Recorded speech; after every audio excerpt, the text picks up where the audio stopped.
Welcome to the Self-Help Coaching Podcast, where insights, attitudes, and methods for success get illuminated. Learn what leaders and change workers have done and are doing now to create magnificent futures. We interview great guests who inspire you to overcome obstacles and achieve your goals. Be sure you visit our website at self-helpcoaching.com. While you're there, subscribe to us via your favorite network. Now, just relax as you listen. You can do something else, but be ready to make an important note. And let's get started. The title of this podcast is Positive Minds Only. I love that, and we'll get into that. Great stuff. We'll be talking about spirituality, the law of attraction, and meditation. And our guest is Kenneth Brady. And I love his biography. I have all sorts of great guests on here. And oftentimes when I ask for the biography, they give me a resume, a whole life story. And I do appreciate it. But Kenneth really distills it. You can see what's important to him, being brief, which is very important to me too. It comes out. And he is a 32-year-old father of 7. Fantastic. An entrepreneur and life coach. I'm the same thing, but not a father of 7, and I'm much older. Welcome, Kenneth. Thank you for having me. Yeah, being a father of 7, it does take its toll, but I'm gonna handle it pretty well, especially not having a father myself growing up. So I'm doing my job well. When did you lose your father, or did you ever have a father? I lost my father at the age of 11, but before he passed away, he wasn't really there. I probably seen him one time while I was growing up, so that was at the age of 8, and I remember it vividly. But he was always locked up, going in jail and prison. So that's where he actually passed away, was in prison. So didn't get to spend that much time with him, but I do have memories with him. So, but that's just what made me become the better dad that I am today. So. Just from my little knowledge of you, you are a complete success story. And you didn't let that adversity, and that is a very common disadvantage that all sorts of people have, this broken family, whatever the circumstance may be, because that is a critical thing. My father left home when I was 10, and though he didn't die like yours did, for me, it was an abandonment, even though it was only my perception, but that created a great problem in my life. It became a great sadness in the sense of inadequacy, and that sadness became a rage. And this was a huge thing that I had. This was the biggest issue I had to contend with and resolve. And when I finally did, I cleaned up my act. I'm a recovered drug addict, and I used to be a very anti-authoritarian punk rocker. I hated the world. Now I love the world. So you transform and get over things. I can, when you mentioned being abandoned, feeling abandoned, that's exactly, I know that feeling very well. And when it, sadness, even though I have a full house, I still does feel that abandonment sometimes when I just reflect on my past, because not only did I not have my father, I didn't have my mother as well. But she's still alive now. She's more closer now, but growing up, she wasn't in the household. So I was raised by my grandmother and great grandmother, and my siblings was there with me. So yeah, I do understand feeling abandonment. That abandonment is you can never really get rid of it, because it just sneaks up on you sometimes. And you could be in a room full of people, but I don't know. It's just something that I realized I just learned to live with. I think that's why I surround myself with a lot of love. Yeah. I love that you learn to live with, but I say this respectfully, Kenneth, and I truly mean respectfully. I'm a lot older than you. I think we're both, and all people are in a process of healing from all sorts of things. And I prophesize to you that one day it will be resolved for you. I believe it. I'm a person who does speak things into existence. So that's one of those things that I've been working on. I hear, and I say that humbly. I say that humbly, with no authority, just as another person, one person to another. That's all. So that's great stuff. And I love that you're alive. I mean, first of all, let me mention you being a parent, 7 kids. That's fantastic. I don't have any kids, least none that I took responsibility for. No, I'm only kidding. And that's, it's instinct, of course, to procreate, and as sentient beings, we want to have a family for all sorts of reasons. And sometimes I think I'm like, oh, that's something, obviously I don't have that in my life. And well, my paternal instinct kicked in later, but I still accepted my situation. Maybe one day I'll get married, maybe one day I'll have a family. I'm getting old. But some people have families, some people don't. Some people get married, some people don't. Everyone is on their own journey. And it's all good. It is, yeah. Like, and even though we're all connected, we're all the same in some sense, but we all have our own personal journeys that we go down. Like, so we're not all supposed to, even though we all experience the same emotions, we're not supposed to deal with it the same. Or, I mean, we can, but you're supposed to live life according to how your life is planned out to go. Like, right. So. Right. I know I'm studying Marcus Aurelius right now, the Meditations, his book. I see you nodded, but for those listening, which is almost everybody, Kenneth really nodded on that, man. This guy had some serious identity on that one. Yeah, that's one of my favorite books. I actually just reread it on YouTube. I did a live stream where we listened to the audio books, like so. But that's one of my favorite books. Marcus Aurelius was an emperor in the Roman times, the last great emperor, because his son was the complete opposite. Like Commodus. He brought down Rome. So yeah. But I'm a fan of history. I'm a fan of philosophy. He was a philosopher.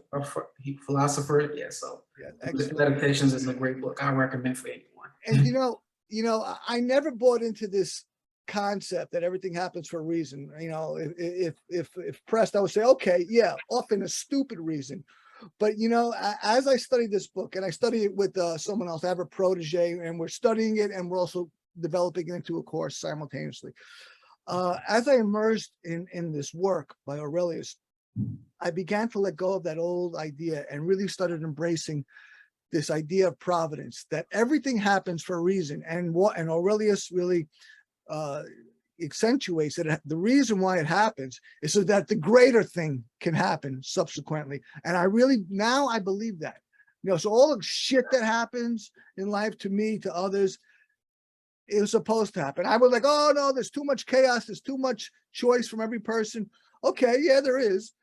Does that negate that there's a greater picture that I can't conceive of, and there are forces much larger than I may even be aware of that know the deal? There is. And that's funny that you said at first you didn't believe it, because when you first said it, I'm like, man, he doesn't believe that. But that's something I actually learned at a very young age, that everything happens for a reason. Because the things that bad happened to me, I will always think back to myself like, okay, why did it happen? And then it would be something that I did, like basically karma that I did in the past that came back on me. So when the good things started happening, I was able to say, oh, it was because of the good things that I did in the past. But I had to take accountability for all my actions to understand, like, everything does happen for a reason. Even though sometimes it may seem like, oh, I didn't do nothing for something to happen. But when you look back on it, like 2020 hindsight, you will see like, man, everything led up to that decision or that particular instance. So that's one thing I do live by. Like, so when anything happens, good or bad, I try to stay calm. I don't get too high on my highs, and I don't get too low on the lows. That's an excellent philosophy. Now, how did your self-awareness journey start? It started in 2017, and it started with the law of attraction, learning the law of attraction, reading The Secret by Rhonda Bynes, and watching the documentary. So I felt like that didn't give me what I was searching for. It gave me a piece. It opened up well, I ain't gonna say it opened it up, but it took me down a rabbit hole, basically. There you go. And from starting with the law of attraction and The Secret, it led me to meditation. So this is all 2017, 2018, 27, and 28. I started meditating every single day. I started changing the things that I was listening to on a daily, the things that I was watching. And I started to gain a new perspective by reading books like Think and Grow Rich, Rich Dad, Poor Dad, the meditations by Marcus Aurelius. I was basically reprogramming my mind because before in my 20s and just my younger years, I felt like I was on autopilot. So it was like, man, I need to take control of my life. I need to start setting goals. And my perspective started to change by listening to these books, meditating every day, and just overall, I started to work on myself. That self-awareness seemed to come, I ain't gonna say it came out of nowhere, but in those times where I was meditating and listening to Earl Nightingale, The Stranger's Secret, and reading all these books, like it was like I basically began to form better habits. Like I started giving myself habits that was going to work for my future and not make me suffer like my past. So it started in 2017, 2018, with learning about the law of attraction. You just summed up in your own anecdote, your own personal story, in a very quick time, started in 2017, the success model. You just said it. You just encapsulated. Well done, sir. I mean, I've been at it for years, and you just perfectly articulated it well. And that's fantastic. You know, I totally relate, of course. You know, not until I got clean and in recovery 22 years ago, which was the most profound thing. You know, I'm an NLP practitioner, neuro-linguistic programming. I'm a certified life coach. I used to work as a life coach one-on-one. I love philosophy. I love personal development. I'm committed to it. The most profound thing I ever did was to get clean and sober. But preceding that, I wanted it to develop. I had inclinations for it, but I just couldn't get to that point until I cleared up my mind from the poisons of drugs. And then I was earnestly on that road that you just described, because I had read that stuff, but I couldn't get anywhere with it. I ran in circles. Then once I cleaned up, I started making more, progress, and more, less one step forward, two step backs, and one more 2 steps forward, 1 step back. I definitely felt that a lot on my journey, just this whole journey. Like most of the time, when like something good happened, then it's something bad, even worse happened. I'm like, man, it's taking 1 step forward, 2 step back. But I got over that instance to, like I said, learning that everything happens for a reason, even the bad. It's because I was self-healing, or I was healing myself, and I had a lot of karma that I basically accumulated in my journey, that once it came time to pay back, it was like, damn, I just can't wait till all this bad karma goes away. But now I don't really have that issue anymore. It's like I really fixed my mindset. I really gave myself better habits to live by. And I started dropping the bad habits. So I still do have some that I'm working on, like procrastination and things me like too. that. Me like too. That's continuing to be my worst enemy. It's a lifelong journey. Absolutely. And, I have found that the greatest benefit to buying into providence, that things happen for a reason, is that when terrible things happen, the more terrible, especially the more terrible it is in our perception or our judgment, we don't accept it. And we have negative feelings because of that, resistance, whatever, sadness, anger, whatever. But when we do accept it and say, wait a second, okay, yeah, it sucks, it's terrible, it's this, there's all these implications and effects. But if it happened for a reason, and I can accept it, that it happened for a reason, the sadness and anger, if I have any, are quickly diminished and dissipate and gone. And that is the way I want to feel. I don't want to feel sadness and anger. I want to feel good feelings. Yep. The last time I questioned like something bad happening to me, it's crazy how I remember dates and like times, but it was 2019. It was March 15th. My wife had 2 miscarriages. She had twins, and I was questioning like, why did this happen? Like I'm doing everything right, and I was questioning it. And then like a day later or 2 days later, it was like my spirit came and gave me the answer. Like, don't ever beat yourself up when bad things happen, because there's a sole reason for it happening. Like, and it's only for the best. Like, so I realized what the reason why she had a miscarriage later on, but when it instantly happened in the moment, like it was so much frustration sadness, pain. And then when I was able to like say, okay, now I know everything happened for a reason. I don't get, like I said, I don't get too high on my highs and I don't get too low on the lows because Right. That's critical. Equanimity, having an even keel, is an invaluable thing to have, because life's something of a roller coaster, and it's a tragic affair.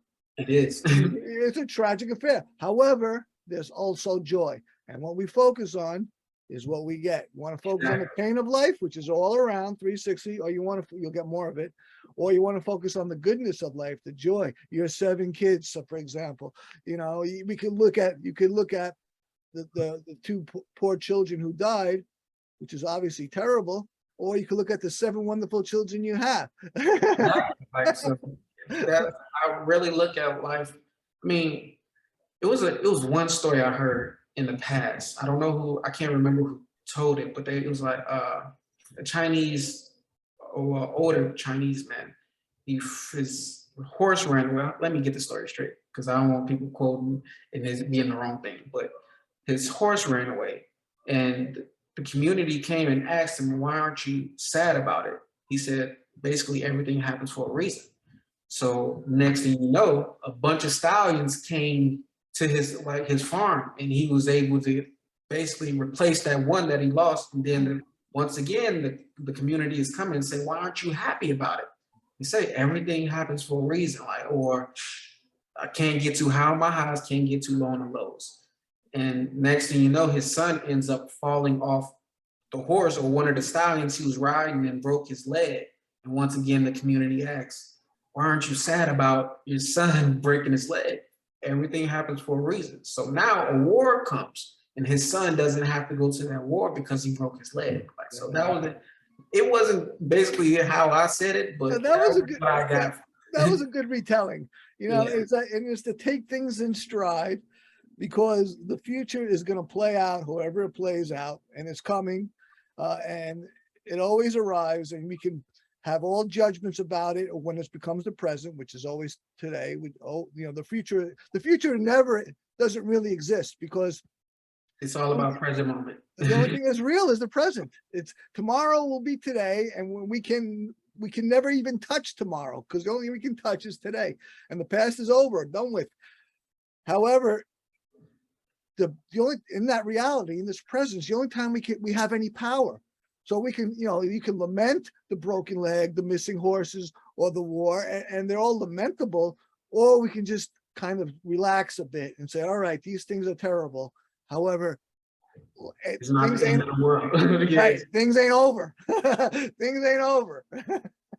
It's great stuff. Let's take a moment to hear from our sponsor, and we'll come right back with the great Kenneth Brady. This episode of Self-Help Coaching is brought to you by Proficio.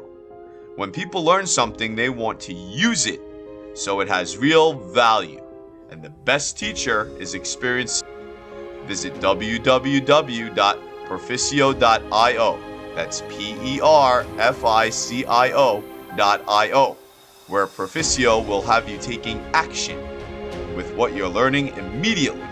You'll be closer to your goals before you even realize it. You're listening to the Self-Help Coaching Podcast with me, your host, Tony Petrozza. We're having a wonderful, vivacious, and organic conversation with Kenneth Brady. Oh, this guy, we're simpatico. We're from the same tribe. This is great stuff. Not that I needed that to acknowledge how wonderful the value he brings, but it's always a joy for me to come across someone who I resonate with, and we have so much in common. Great stuff. Let's get something that really resonates with me. Positive minds, because I got a lot to say about negativity and positivity. How did you come up with Positive Minds Only, which is the name of his website, probably the company too? I'm not sure. Yeah, it's the company as well. Okay, how'd you come up with it? Came up with it on that self-awareness journey. And I learned before I became self-aware, I was thinking so negative. That's why I had so much negativity that was coming back on me. Like, so Me too. once I learned that your thoughts create your reality, I decided to only think positive. And if negative thoughts do come, I don't let those marinate. I don't let them manifest into reality. I don't think too long on them. I'll catch myself thinking negative and I'll change my thoughts. Or I I developed different strategies to get rid of negative thoughts, like picturing it in its moment. Like, you know how you're thinking a certain thing, you can visualize it. I'll pause it in its moment, create a little circle with a slash on it, like a stop sign. And Hey, I'll toss it. I'll toss it. that's some good NLP. Are you an NLP practitioner? You can call it that, but That's a very NLP thing to do. That's a wonderful method. Go on, please. So I would develop different strategies to get rid of negative thoughts. Yeah, So you're a natural, man. So that's fantastic. it felt so natural actually going on my self-awareness journey. It's just like, oh, I always knew this information. It didn't sit or I didn't get it because I had so many people who wanted me to be something else, or I was following behind everybody else. I didn't know who I was. So once I find out or learn about me, I find out who Kenneth was. Like, it seemed like all the answers started flowing. Like, anything that I asked for, like, I don't ask a particular person, I'll ask myself. And then it'll manifest. I promise. Everything comes, anything that I ask for, think about, it comes. So that's good or bad. Like, so even though negative things still does happen, because this is life. That's what happens on planet Earth. But I know it's not coming from me. Like, if anything, it's probably because another person is thinking hate, jealousy, and those things manifest into reality to make you doubt yourself, think negative, or accidents happening. If you're not thinking negative, it's probably because somebody else is. Absolutely. I mentioned my childhood, which I created a great negativity from, and that I fostered that for so much of my life. Yet I had a proclivity for philosophy or personal development, but of course I couldn't do anything with it. But when I finally started changing, then I started eliminating the negativity and replacing with positivity. That's when I really began to really grow and prosper. It's a critical thing. And one of the reasons why I was so negative, just one, was that, well, I was terrible with dealing with my feelings. So, and when you have, obviously, disappointment is a bitch of a feeling. When I was negative, I didn't think things would work out, which was almost always. When it didn't work out, I wasn't disappointed. So I like that. However, I also, too bad I didn't realize I also manifested it more often than not, that negative thing. But I realized at some point, it's like, you know what? This ain't working for me anymore. I'm not, I want some good things to happen. I mean, really, I want great things to happen. So that required a change. And really the cornerstone of that was getting into recovery, which really was replacing the negative self with the positive self. That's really what recovery is. For example, and you change beliefs, limiting beliefs to empowering beliefs, but you change that negativity to positivity. And just as a almost an obvious example, but it's so obvious that, like so many things that are obvious, it's too obvious for people to even see it. The basic negativity I had is I can't stay clean, or there's that word or not, right? Or I don't want to stay clean, not again. Take the not out. I can stay clean, or I do want to stay clean. Anything in any context, take that not out. Take the ultimate negative out, never, the absolute never, and you'll find that things start happening better and better. And the feelings, you learn how to deal with your feelings, just as you said earlier with your childhood. So it's a journey. It's a journey of self-discovery and learning. It is. It's a long journey, a forever journey, because it doesn't stop until the day you pass away. Like, so I realized that even though I healed a lot, there's still so much life I have to live that there'll forever be things that I'm like, man, I got to fix this about myself. Like, so I've became more aware of myself and the things that, not just myself, but the people around me. I became more of a recluse. I became more of a hermit. I don't like being around people. I don't like being too much out there. I'm like that too. Because a lot of people, when they see a person like me or like you, well, I can't say about you older and more wiser, so people would expect that from me. But when they see me and they hear me talking like this, jealousy comes from it, and envy, because they're like, how's this guy so young, got all to come from this bad background, and he's able to prosper. And like a lot of people question him, like, man, is he real? Is this real, or is he putting on a front? But no, Right. like I really learned the lessons that was sent to me. And a lot of times, I mean, everybody go through life with lessons they need to learn, but a lot of people don't learn them, so they keep repeating those same cycles, those same tests. And once you realize it's a test, then you'll be able to prosper. You already have the answers, because everything you go through, you already been through it before. So you know what you need to do. We just choose not to do it. Like, so me, I learned that in my journey, my biggest negative that I had growing up was not opening my mouth, not speaking my mind. And I realized the times that I did say something, like blessings came behind it. So I decided to just be more vocal. That's where the Positive Minds Only podcast. Podcast. Oh, you got a podcast as well? Yeah, Positive Minds Only. I didn't even know you had a podcast. Fantastic. All right. Well, both podcasters. Great. We're spreading that positivity. That's where it started. The name Positive Minds Only. It was the podcast. Oh, it started from the podcast. And then and was that before you were a coach or after? Before I was a coach. I didn't know I had it in me to coach people until I started speaking, and like it just grew from the podcast. Like, so that I started in 2018, November 13th, 2018 is the day I started my podcast. So that just transformed into life coaching, just YouTube. My YouTube channel is at 35,000 subscribers. My podcast is around 10,000 downloads. So fantastic. just opening my mouth. Like, but before I was so quiet, like you would never get this. Like, it was always in me. You just never get it, because I wasn't going to say nothing. That's great. And I would also contend, certainly jealousy is very common, especially when people feel it towards people who are successful or even different, they bring their individuality out. But I will also contend it's not just that, which may be like kind of a judgment against them, which may be totally true. It's also that they're just ignorant. They just don't understand. And what we don't understand, we often fear unless we're enlightened enough. They just don't understand. They don't understand that a person could be so individualized. They can't understand a person could be so positive or so expressive about themselves, or so ambitious, that want great things for themselves and their family. They just don't understand that. They just think that, oh, life's not about that. Life's too much of a lemon. It sucks. They just need to get greater understanding and knowledge. That's true. And I realized that we're dealing with family, like older family. Because I was on my journey trying to better myself. I was trying to better everybody else around me. But it was the older people who were more stuck in their ways. Yeah. And like, hey, you can't teach me nothing. I've already learned everything. And I'm like, no, as long as you're alive, you're supposed to learn every single day. Like, that's so right.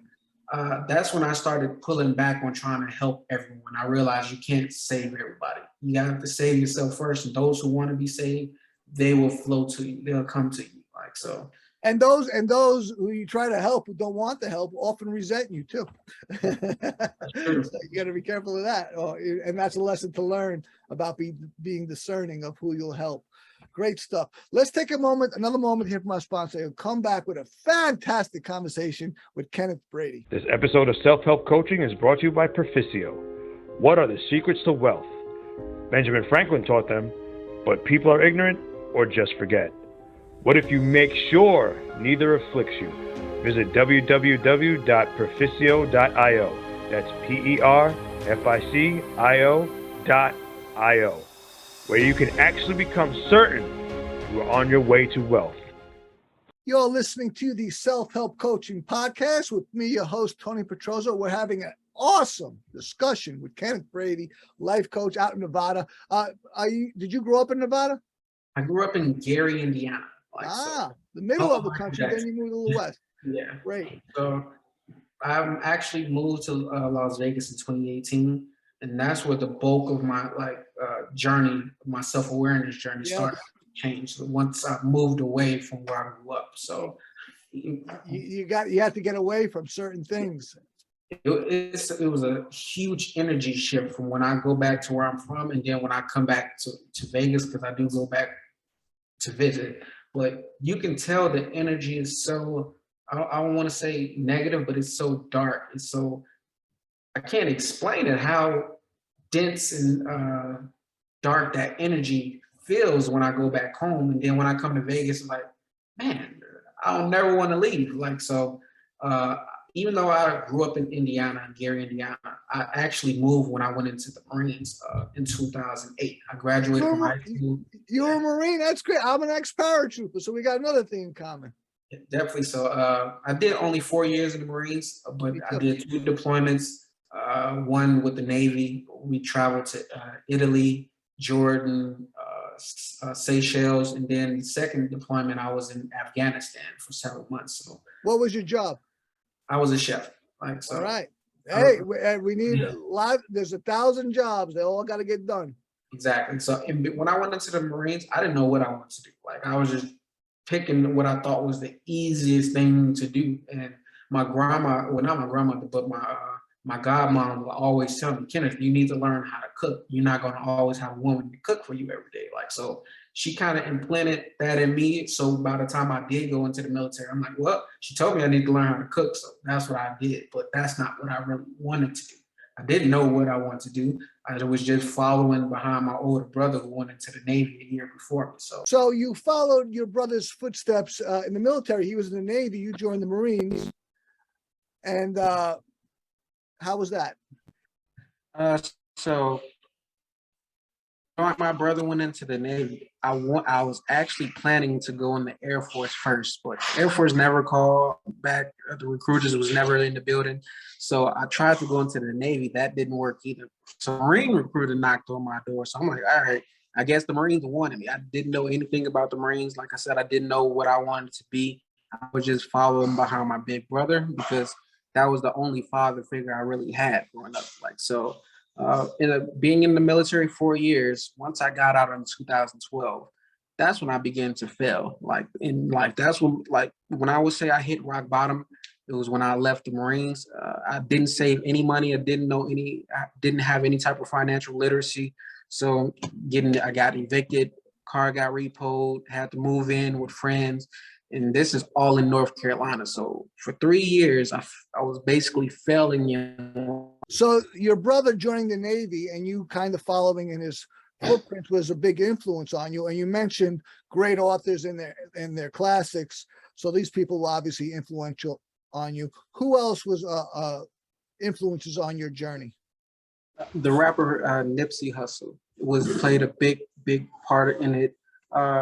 He's more known for being a gangster rapper, but the things he spoke about and the things he actually put in his music to help people, he motivated me in business, in finances. He had the slogan, all money in, no money out. So he would say, save your money. Don't spend it just as soon as you get it, because that's what I had a bad habit in, was spending my money, not saving it, because I never learned that in school. My parents didn't teach me about money. So it was basically the rapper, just listening to his music motivated me to want to put myself in a position where I wasn't living paycheck to paycheck and struggling, trying to find. He had a wonderful message, obviously. And I think I don't know much about rap. It seems to me that's kind of rare. It seems to me a lot of rap has not a good message. And that's the music I don't really listen to. Like, so when I changed when I stopped listening to random rap, that was a part of like the bad habits that I had, because people don't know music is can manifest into your reality as well. Totally. That's a major way to manifest, by just continuing listening to the same songs or the same like type of music. It would manifest into your reality. So I learned that lesson by listening to just random people, and I'm like, man, why is the person that what they're rapping about, I'm going through? It's because I kept listening to it. So a primary theme of this interview obviously has been negativity and positivity. And and to kind of finish off what I was saying about it, it's been a wonderful conversation between us, is that even though, I had an inclination and a desire to have a great life, and I've changed. I find that I'm naturally negative. Yeah, I have these natural things. I'm naturally negative. Maybe that was from conditioning in my earlier life, probably. Whatever the genesis was is irrelevant. Is that I have to constantly weed out negative thoughts out of the garden of my mind. And the best way to do that is definitely is to detect them, but to replace them with positivity. And this is everything in the world. Doesn't matter what it is. Music is a wonderful art form, very pervasive.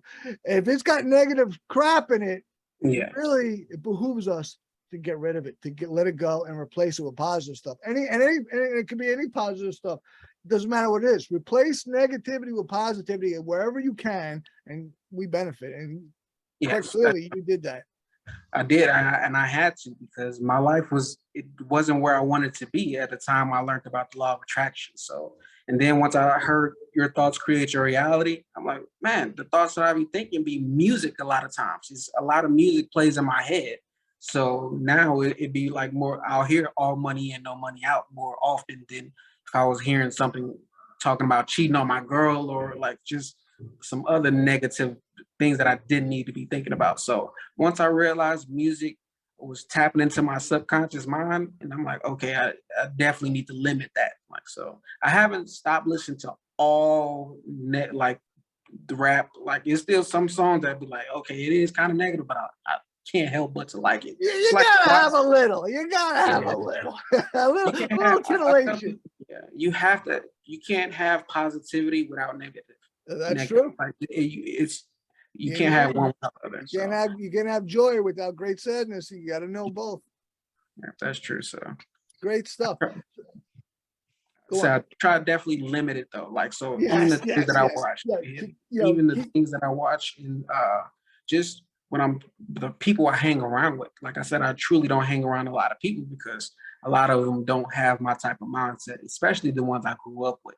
Like now in Vegas, I've met more positive thinking people, but just growing up and the people who I was around my whole life, they don't really add value to what I have going on. And the things that they are thinking, like if you have a conversation with them, it's always something going wrong. It's always some problems. And I don't want to be hearing that if you're not going to deal with those problems or you're not trying to fix those problems.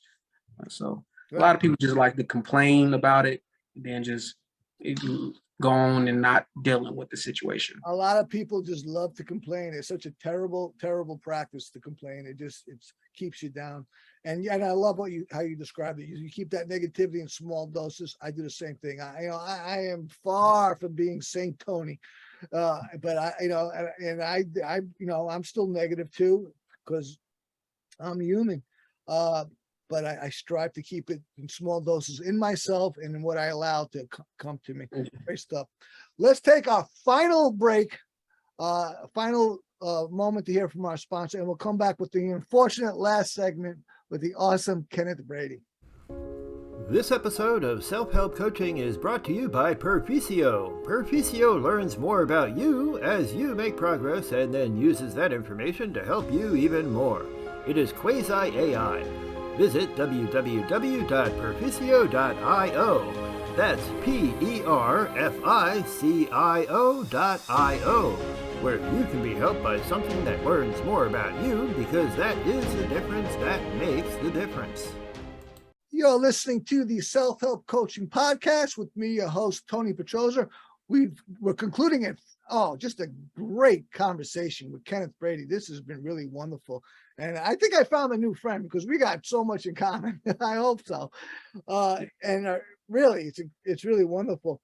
And, you talked about about changing your financial mindset, hopefully working towards financial independence or financial security. You talked about making great changes in your life and where you came from and how you thought. You learned so much. And as you profess, we should be learning to the day we die. What is the biggest lesson that you learned, Kenneth? So even I've mentioned it a couple times prior, but this is how important it is. So I have to mention it again. Your thoughts create your reality. The things you think about will manifest into reality, especially your dominant thoughts. So I'm not going to just say any just random thoughts, but the most dominant things you think about will manifest. So I totally agree. And you know what? We are the people that we are, and I think we're very good people. However, we learned that from great people before us, such as Earl Nightingale, the strangest secret. I love Nightingale, and he is certainly not the only one. Aurelius would talk about it. This is not new stuff. But when it's new for you, it's new. And then you do whatever you're going to do with it. And then you make it your own and increase it. And that I absolutely agree. What we think about is what we get. What we focus on is what we get more. And that is the most important thing. I am in absolute agreement. And we're not the originators, but we are the. We're keeping it alive. We're keeping that message alive. Keep it alive. But, we're not followers. People like you and I, we're leaders. But we're led. We're the kind of leaders who are led by leaders. Wow, I totally agree. Great stuff, man. Do you have any final remarks for the audience, Kenneth? Positive minds only. Keep a positive mind only. I love it. I love it. It's definitely do your best to surround yourself with positive minds, and you will be the beneficiary, and so will they. Great stuff. How can people find you? So you can find me on YouTube at Positive Minds Only. My website, positivemindsonly.net. My podcast is Positive Minds Only. So just type in Positive Minds Only. I will pop it up like so. This has been a really awesome conversation. It's been my pleasure, Kenneth. I really appreciate you coming on. It's fantastic to meet you. And remember, everyone, we're all responsible for ourselves, and we can all use a little help. With that, thank you, Kenneth. Thank you for listening, everyone. We'll see you at the next episode of the Self-Help Coaching Podcast. Take care, Kenneth. Thank you. Thank you for having me. Thank you for tuning in to the Self-Help Coaching Podcast, where insights, attitudes, and methods for success get illuminated. Learn what leaders and change workers have done and are doing now to create magnificent futures. Remember to visit our website at self-helpcoaching.com and enjoy even more great episodes like this one. Again, while you're here, subscribe to us via your favorite network. We look forward to seeing you next time on the Self-Help Coaching Podcast.